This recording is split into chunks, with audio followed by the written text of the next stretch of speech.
Well, good morning. This is Hiro Matsuda. Uh, what we're going to be doing today is to uh, learn some basics of the Zen Garden. Okay?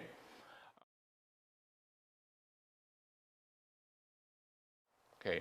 Now, in the Zen concept, what we're trying to do is to tell a story or create something that is suggestive of something greater with minimal amount of objects.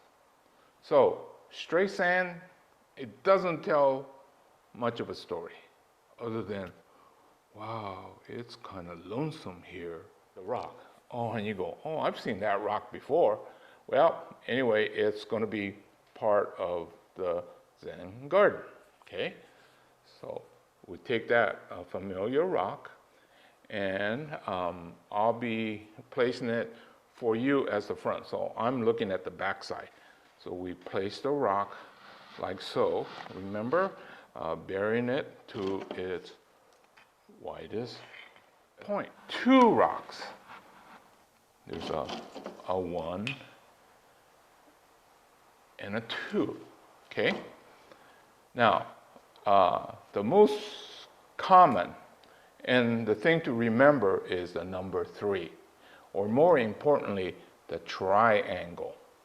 So as we get into that, we'll take the third rock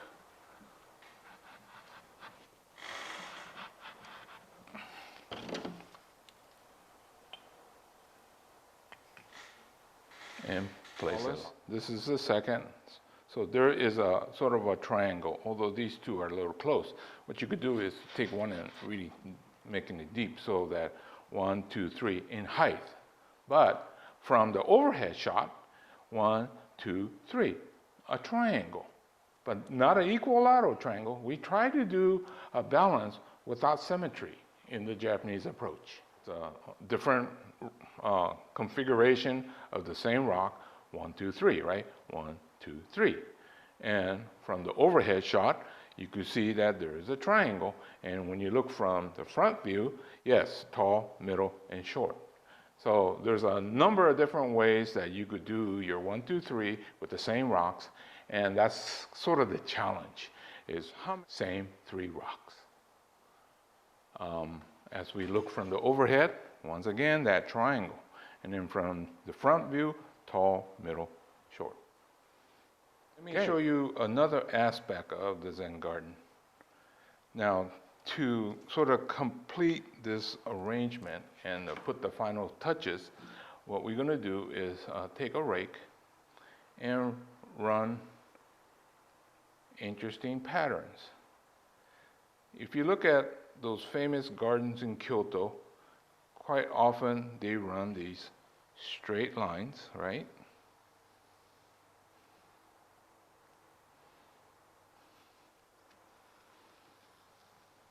And they'll take this, they'll encircle this. This is kind of one of the solutions that we do with Zen gardens. Now, this is what we refer to as a tabletop Zen garden. A lot of you out there that are kind of compulsive or collector of rocks. I mean, I hear stories about people with boxes of rocks they collected over the years from their little travels, and it's just sitting in a box in the garage or somewhere like that. Now, all you have to do is build this little box, right? Then you could take your little hobby of collecting rocks and turn it into an art form. Actually, better the rock, higher the art form. So think about that.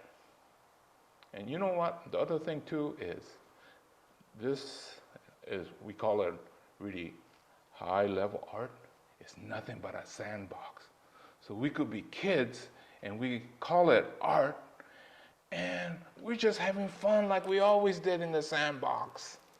But it's camouflaged so that it's a high art form, and all we do is to play in the sand. So this is Hero saying, well, goodbye. You go look for your rocks and get your sand and have fun. Keep checking my website, masteryo.com. I'll come up with plenty more interesting things and some of it kooky. But it really is a sandbox, people. Look, you can have all kind of fun. One warning, if you have a cat, make sure you put a cover over this before you put it away.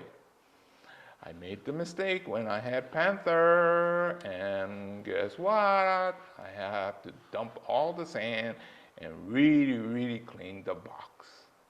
So once again, goodbye. Just keep those tips in mind before you go out and make your fancy adult sandbox.